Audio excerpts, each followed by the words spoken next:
Listen up. Hi, Lucy. Hi, Kel. The Lucy and Kel podcast. Hey everybody, welcome to the Thursday podcast. It's a very podcastable Lucy, G'day. a very podcastable Casey. This is our fourth take of the intro. Just want to let everyone know. Hello.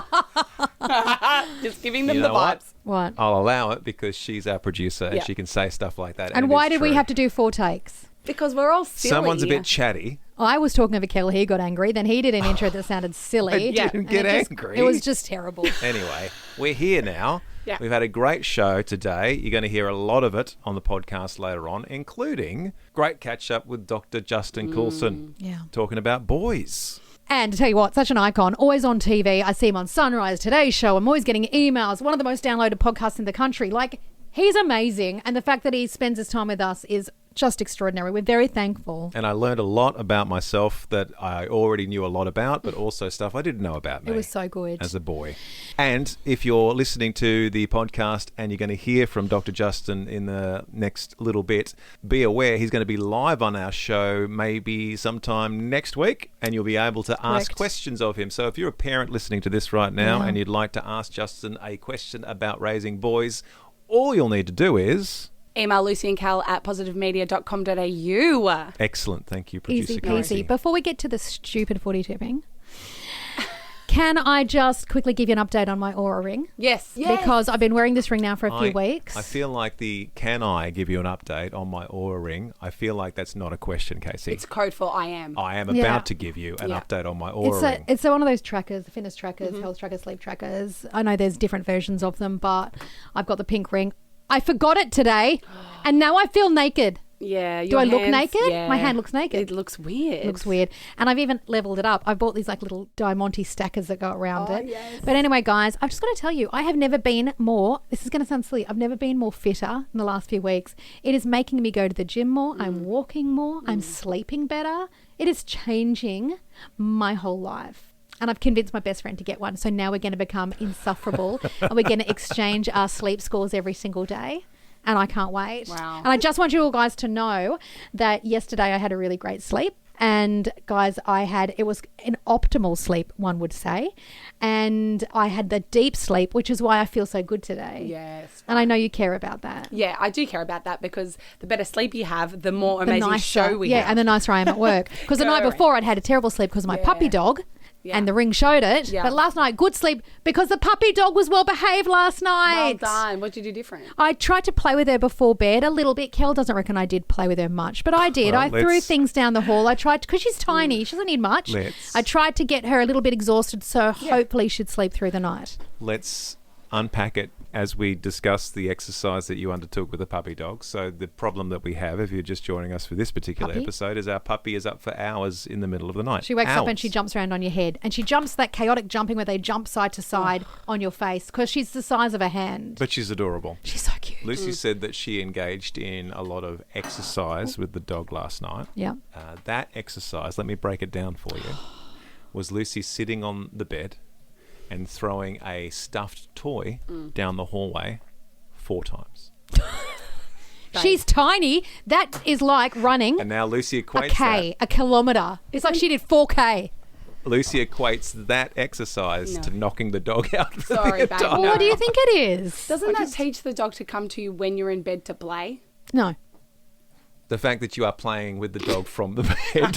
Now that I think about it, Casey. No, well, I'll go sit in the hallway and I'll throw it up and down the hallway. Yes. 10 times. 10 not 4. times. But she's tiny. All right, 10 times is I'll the go goal. lie in the front room with her and play. I'm just going to do it. Watch TV with her. Because Kel's not, so I will. I am absolutely not. What I am doing right now is, and unfortunately, I think I heard Lucy say this stupid segment. Oh.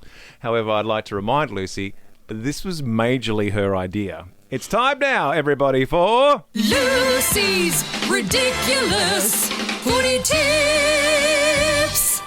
If you're new to Lucy's Ridiculous Footy Tipping, it's Lucy's Footy Tipping for ridiculous reasons. And Lucy was really into this at the start of the year until the first round ended. And then all of a sudden, she's not great and Casey's beating us all, which is great. Yeah. So currently... And can I just add in, Casey's wearing a black and white striped jersey today and you look like a referee. Someone else said that to me, and now Is that a I good hate thing? everyone. Oh, okay. It's a good thing. It's a vibe. I don't think referee was the look she was going with. Okay, sorry.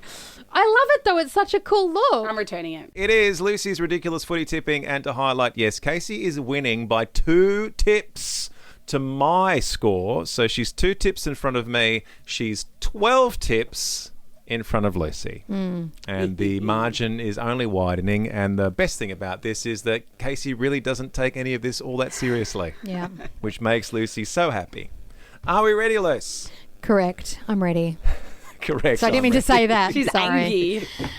This is the big one. This is the one Lucy's been waiting for all week. The Hollywood Hawks versus Adelaide Crows down at Tasmania. And it's interesting because the Hollywood Hawks have been told that they're no longer required down in Tassie in 2 years' time because the new Tassie team is going to be there, the Tasmanian Devils. What do you mean required to be in Tassie? What do you mean by that? Well, Hawthorn had this negotiation with Tasmania where they would play games down at Tassie for tourism purposes. And now Tassie's like, we've got our own football team in a year or two, so we don't need you anymore. Okay. Thanks for nothing, Hawks. So anyway, with all that information that you totally knew about because you're a massive fan of the Hawks, Yep. who's going to win out of Hawthorn and Adelaide? Hawthorn. We're going to need a ridiculous Because it's reason. my team again.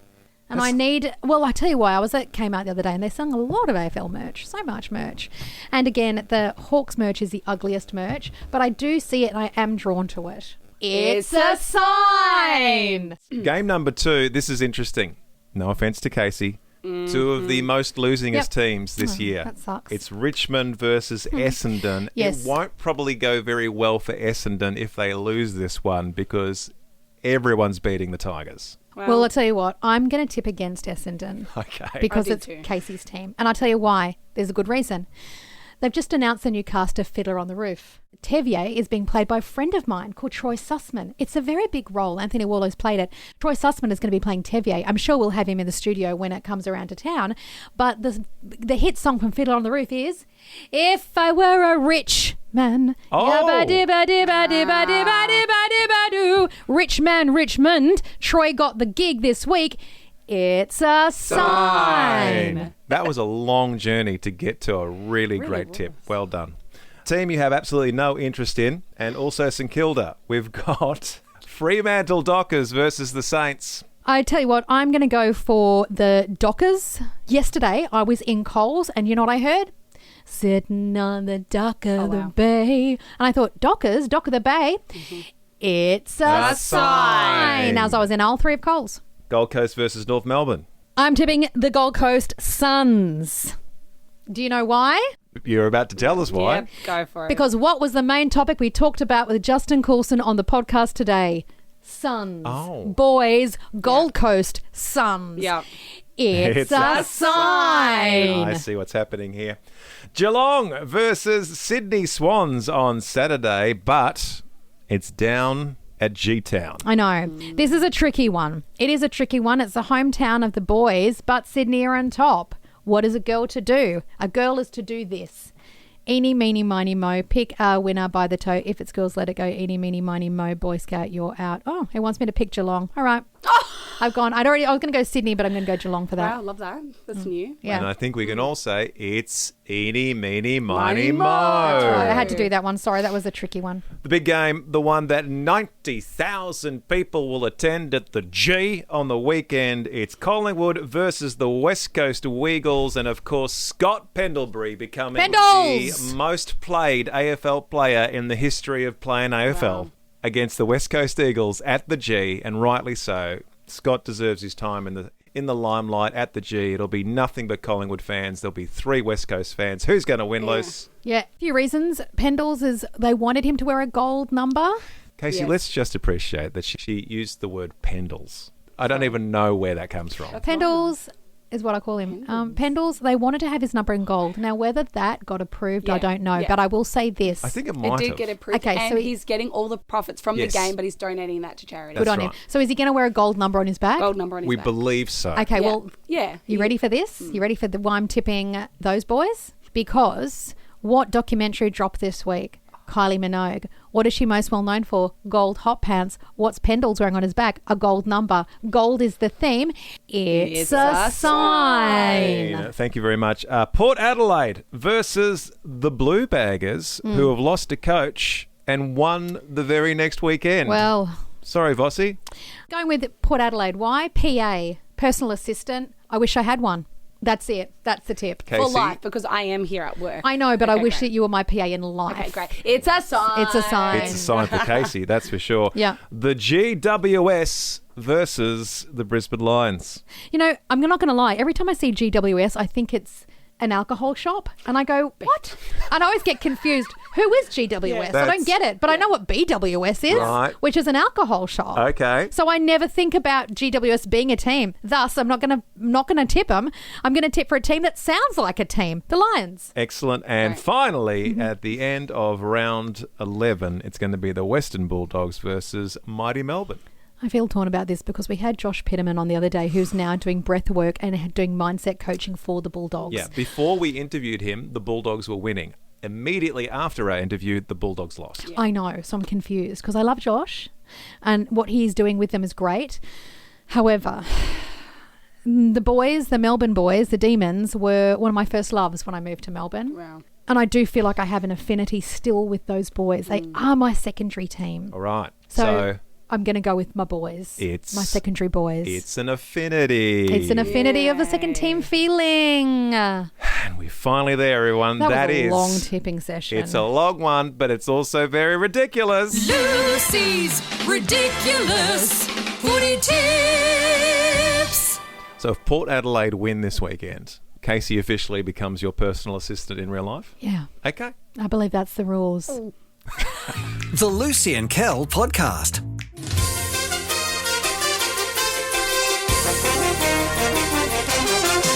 Olympic news, which I completely forgot about, but in the year 2032, how far away is that? 2026, 32, 26, 4, add the 2, so 6 years away? About 6 years away? Yeah. In 6 years' time, Queensland will be holding the Olympics, everybody, which I completely forgot about. Can you even believe that? That we've got the Olympics again. Yeah. I can believe it. Sydney did such a stellar job. Funnily enough, they haven't come back to Melbourne, but that's fine. I'm sure we could hold the Olympics. Look how well we did with the Commonwealth, never mind. All right.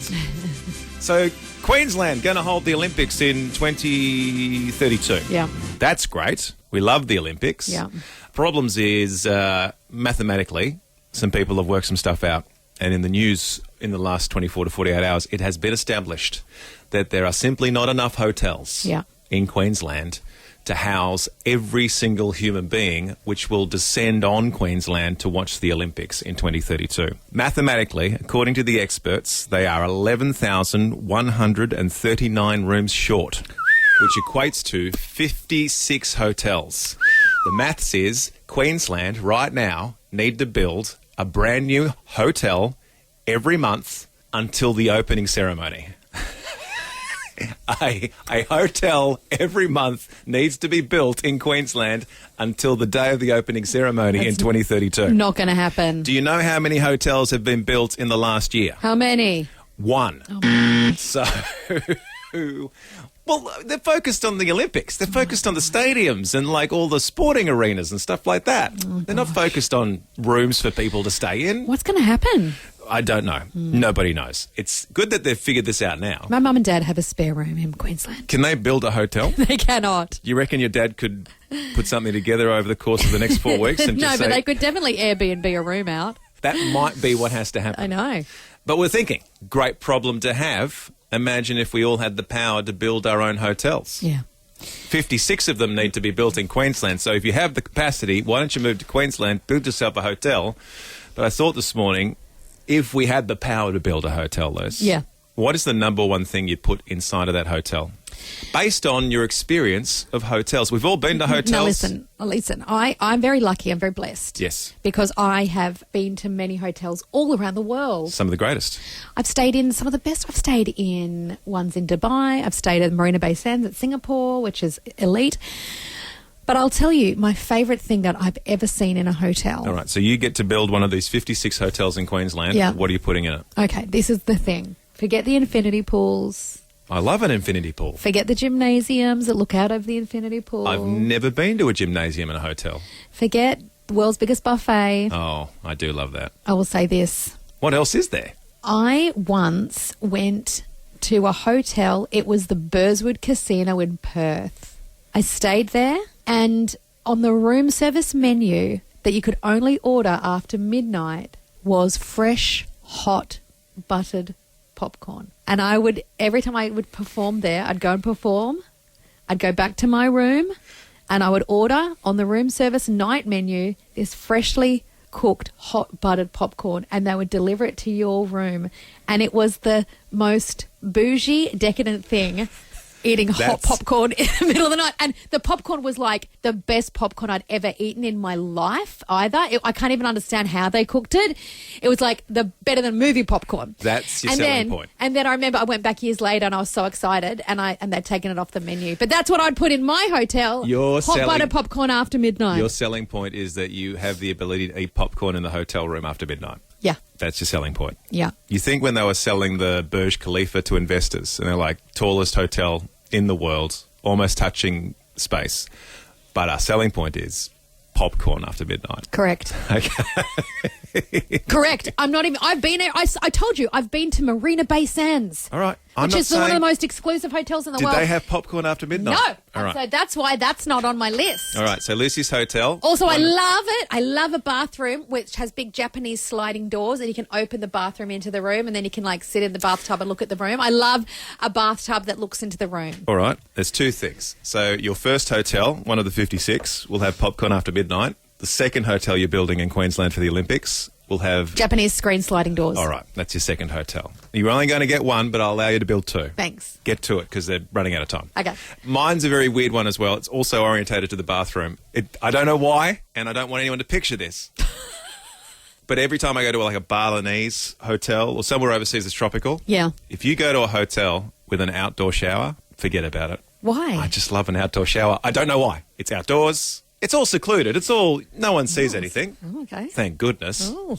Could you imagine? But there's often trees and there's often just a rockery around the ground there. I don't like an outdoor shower. I love an outdoor shower. No, thank you very much. That's much too. All right. Well, terrifying. your hotel has popcorn after midnight. You're The having an one outdoor next shower. door has the sliding doors. Yeah. The one next to that I'm building has an outdoor shower in every hotel room.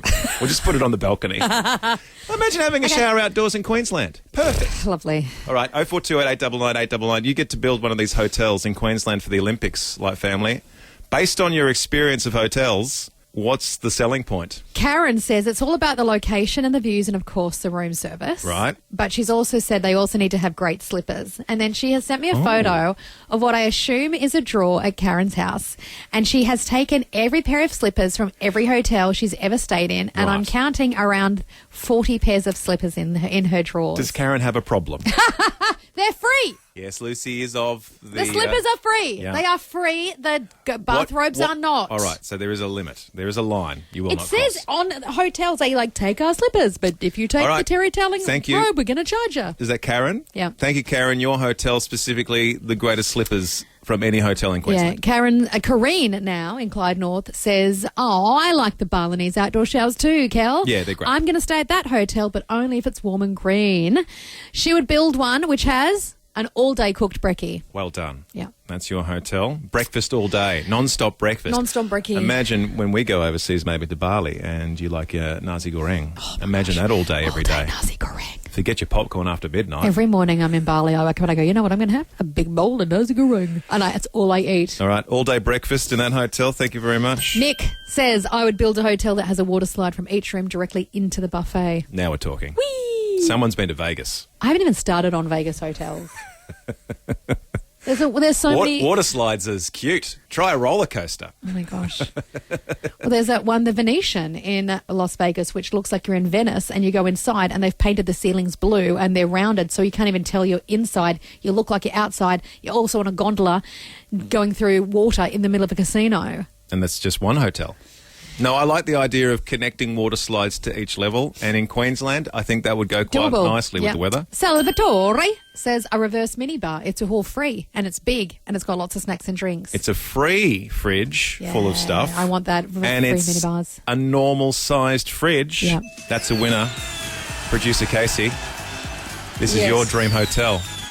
It is. A fridge that's a normal fridge size. Just why? Why does it have to be so tiny? And don't give me a little Coke in there that I have to pay $5 for. Serious? I don't want a big thumping fridge in my classy hotel room. This is Salvatore. Why do I need a big fridge? I'm only staying one night. I just need to listen, put a bottle of water in it. Your hotels are being built. Sorry. No questions asked by the council. Sorry. Let Casey and Salvatore build their hotels. Full fridge hotel. With full-sized fridges Ugly. where everything is free inside. Thank you, Casey. Thank you, Salvatore. The Lucy and Kel podcast. You're going to love this next bit.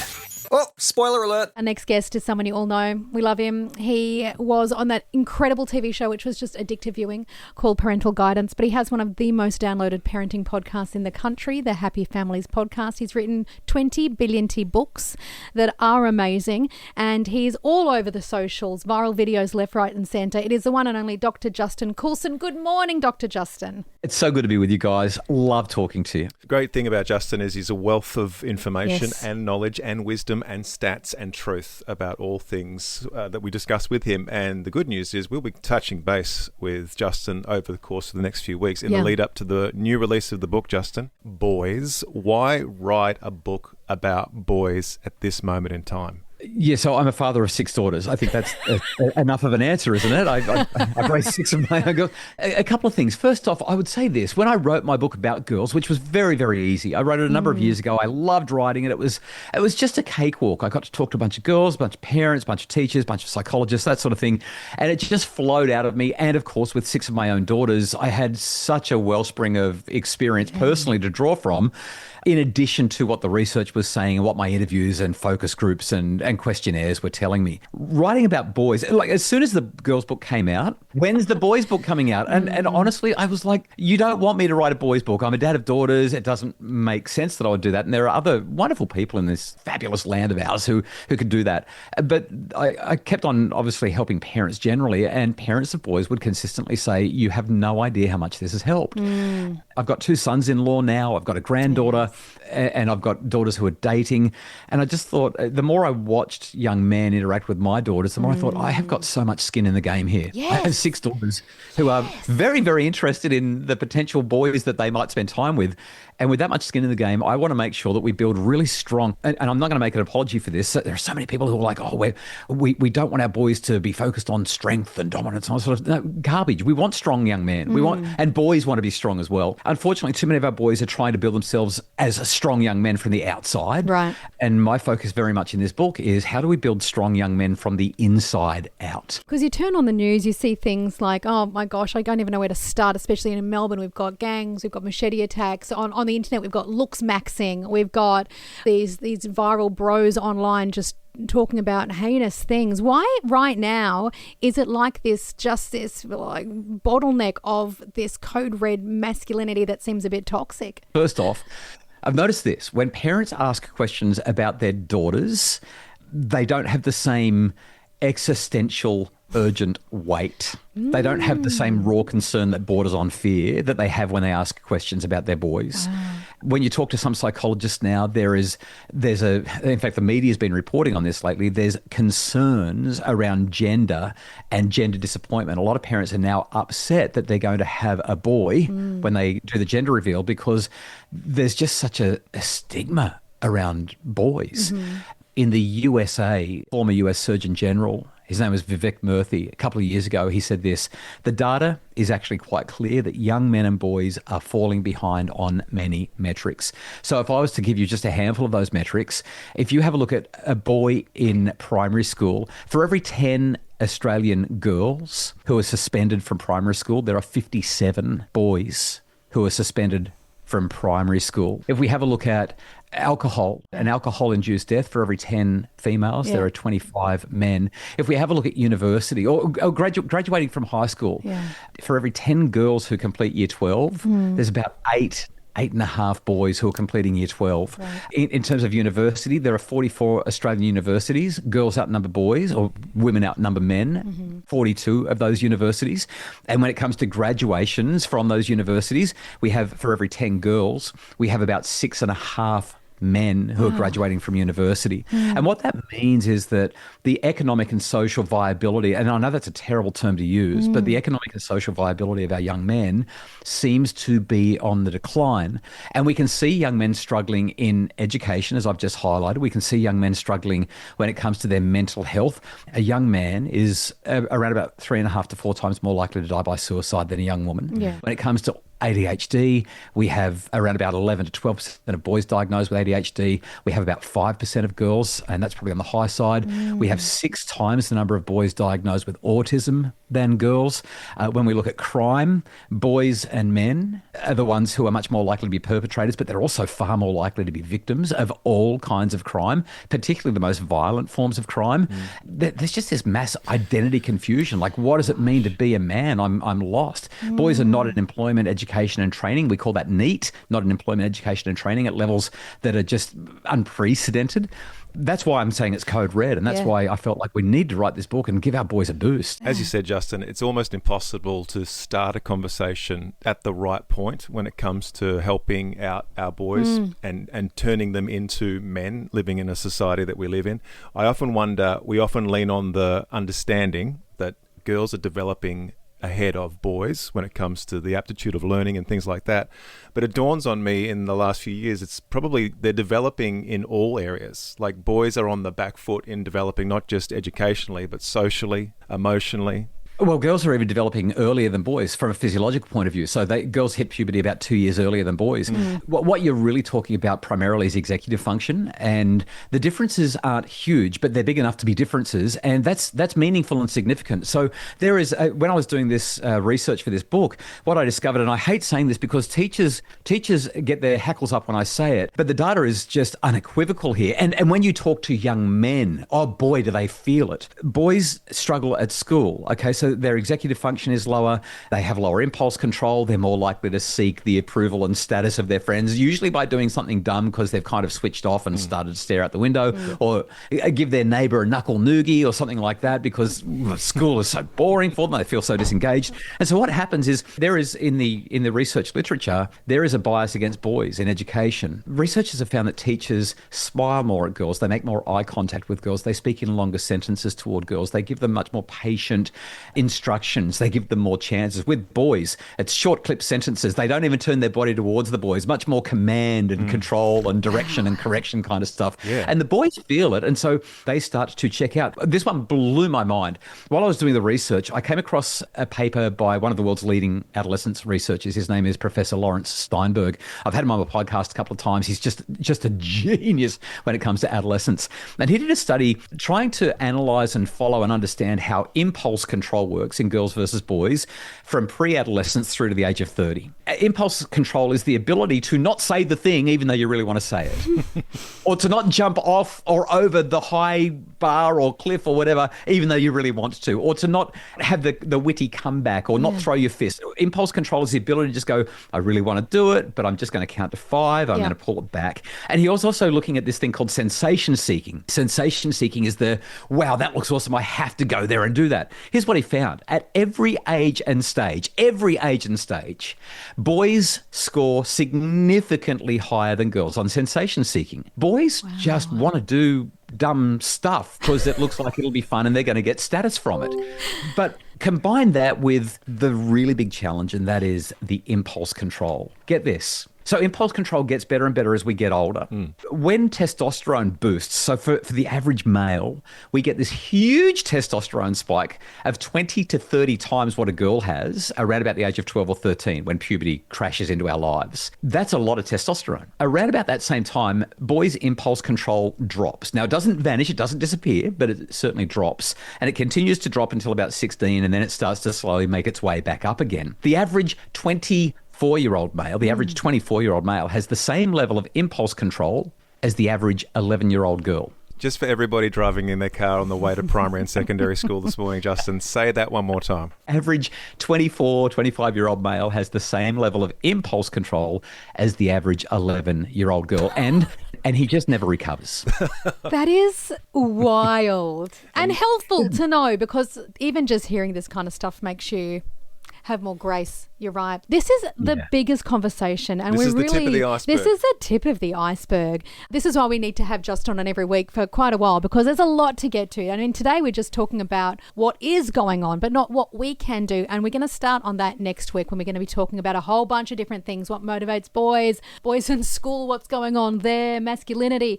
There's so much to touch on with this, and it's such an important thing. I think we can all see with the stats Dr. Justin gave us. It is now or never. We've got to get a handle on this as a society and as parents, right? Dr. Justin, thank you so much. I cannot wait to hear what you have to say next week about this. You've left us on tenterhooks because this is such an important chat. So we'll catch up with you next week, same time, same bad channel. Can't wait. The Lucy and Kel podcast. A brand new Star Wars movie, everybody. There's new Star Wars in the cinemas, which hasn't been a thing for quite some time. It was relegated to television and streaming services. The new Mandalorian movie with Grogu. Lucy's favourite, actually. I love Grogu. Not a huge fan of Star Wars, but doesn't mind a bit of Baby Yoda. And- Although I know we don't call it Baby Yoda. Stop being elitist, Star Wars fans. I also love Grogu. And who doesn't love Pedro Pascal? My wife certainly does. My wife enjoys a lot of Pedro Pascal. He's just such a lovely actor. However, I don't believe Lucy's lining up today to go and see the new Star Wars movie. Well, do you know what? I did watch the Mandalorian You series did? with you, and I loved it. Once we knew Pedro was under the mask. And I understand everything about it, pretty much. You're up to date? But I'm probably not going to go see it at the movies. Don't hate me, just because cost of living. Why would people hate you? No, I said you don't hate me. Well, I'm not even going to see it. I'm not going I to see thought it. you are. Not today. No. no, Well, not today. I'll answer two questions. Am I seeing the Star Wars movie today? No. Will I be dressing up when I go see the movie? No. I'm a Star Wars fan from the jump. You have a Mandalorian bathrobe. I Why have a don't you wear Mandalorian that? Why don't bathrobe, you but wear I that? will not wear it out in public. I thought this morning we could talk about that. I thought this morning we could do a bit of a Lucy list. The Lucy list. Because I think this happens to everybody. Sometimes you make a conscious decision and other times it just happens to you. But you become involved in and a lover of a franchise. I just fell into Star Wars. I saw it one day as a very young boy, one of my best friends.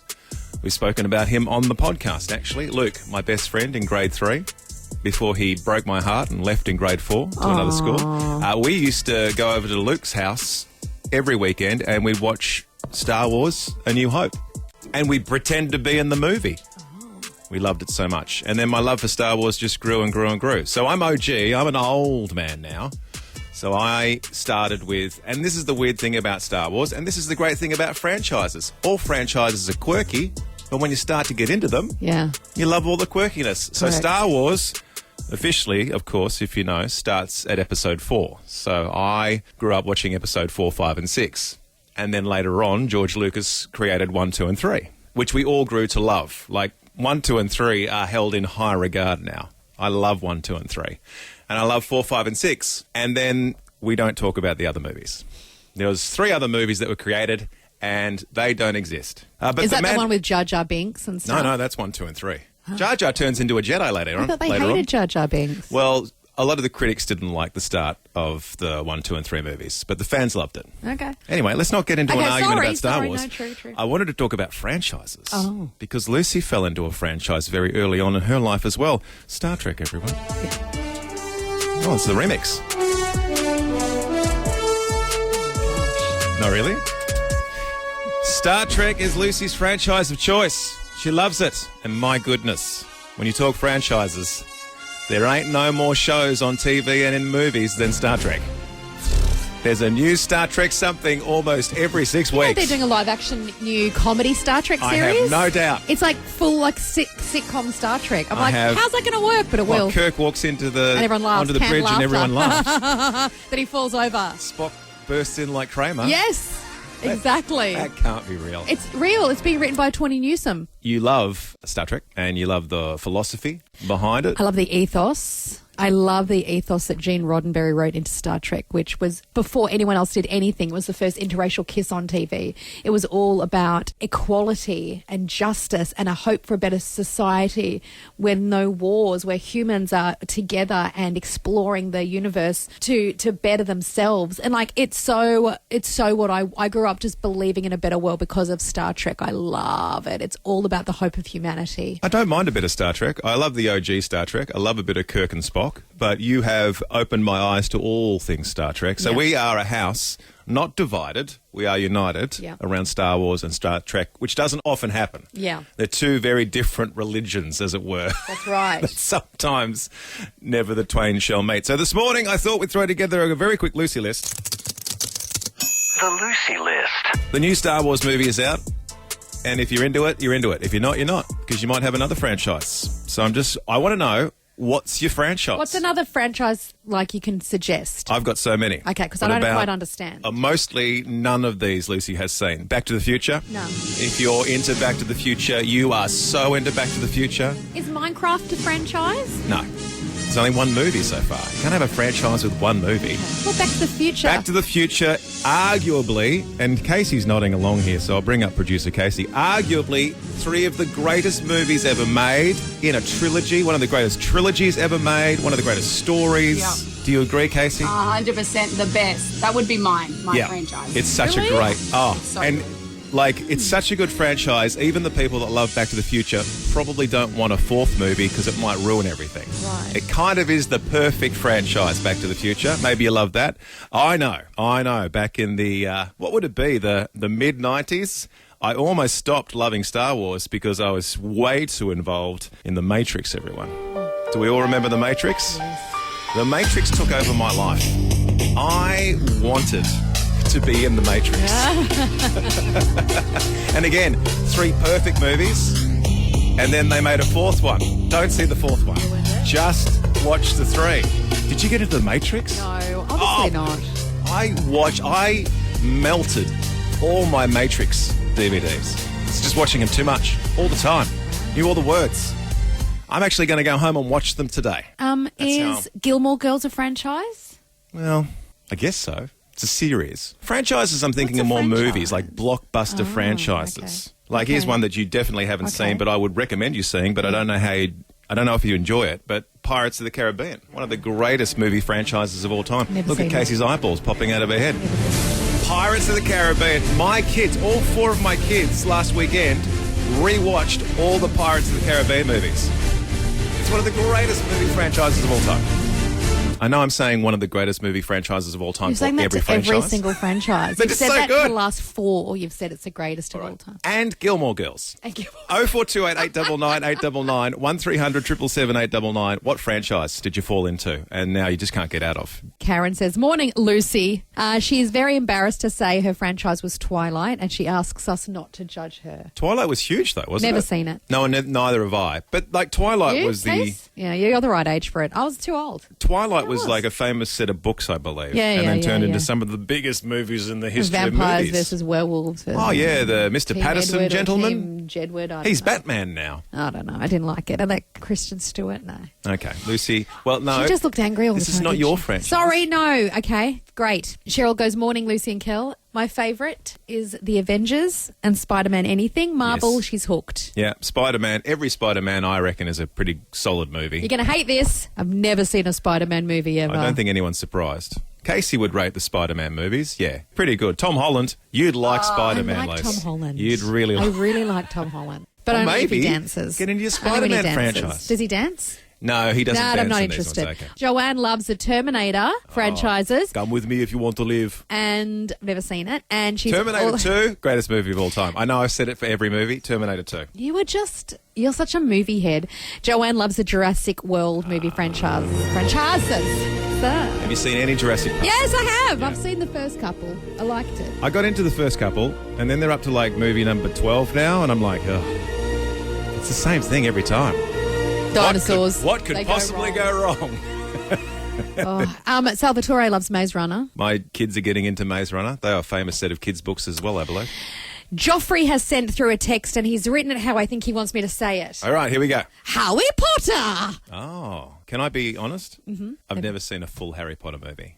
I know. Oh, and you haven't I've seen bits and pieces. It's on the telly like every second night. I've seen them all. There you go. That's surprising. If there was ever a franchise that people are into, like bolted onto, Harry Potter fans are Harry Potter fans. And then they've got the new TV series. Which is exactly the same as the... Exactly the same. Just making Just money. longer. Just printing money. Matt Young, you'll love this. Matt Young, man after Kel's own heart. He loves the Die Hard or James Bond franchises. I love most of the Die Hard. Is there more than one Die Hard? Okay. No, I'm not being silly. Yes. Isn't there just one with I've only shown that you, guy yeah. and then they go down the Nagasaki That Waki guy, Tower? John McClane. And then he jumps out. Yes. There's more of That's those movies. the first of about, I'm thinking they got up to about 6 or 7. I had no idea. Yeah, I yeah. thought movie Die Hard was just I know The there's lots same of James stuff Bonds. happening to the same guy over and over and over again. So, yeah. And what was the other one? James Bond. Matt loves James Bond Can I say franchise. That's something- a good franchise. Even I'll say that. Can I say something controversial? I don't mind James Bond, but I rate Mission Impossible That's your over favourite. James Go Bond. on, say about Mission Impossible. Greatest franchise ever. It's not. There's a couple of good movies in there. What though. about Top Gun franchise? Oh, that's a franchise now too. Yes. That became a franchise. It did indeed. You're right. Anyway, we're going down the rabbit hole of franchises. Thank you so much, Like Family. We're so late this Why morning. these franchises all blokey movies too, by the way, P.S.? It's not like no one's rung and All going, right, I love what about Barbie Princess. Here we go. Princess Diaries. Is It's that not a franchise? Yeah, I don't know. I've never seen it. Devil Wears Prada. That's kind a of like a franchise now. Yeah. Mamma Mia. Ugh. Oh, Mamma Mia's a great franchise. Yuck. Shouldn't have even said that. I'm going to wash my mouth out. The Lucy and Kel podcast. And dare I say, at the end of another successful podcast, well podcasted Lucy. Thank you very much. And well podcasted / produced Casey. Yes, thank you. And you too, Cal. Well It's time. Oh, you're welcome. Well done, Kel. Well done, Cal. For pulling it all together, editing it, and Yes. being the brains behind the operation. Literally. None of this is edited. Every single thing we say always goes into the podcast. Right. And on that bombshell, it's time to wrap up the podcast for a Thursday. I hope you're having a great whatever time of the day it is for you right now. And until we meet again, every single one of you, Go Pendles! Well, that's all for now. But you can download more podcasts anytime or catch Lucy and Kel live weekday mornings from 6 till 10 on 89.9 The Light. This is the end bit. This is the end bit. Woo! This is the end bit Yeah. of the show. And bit.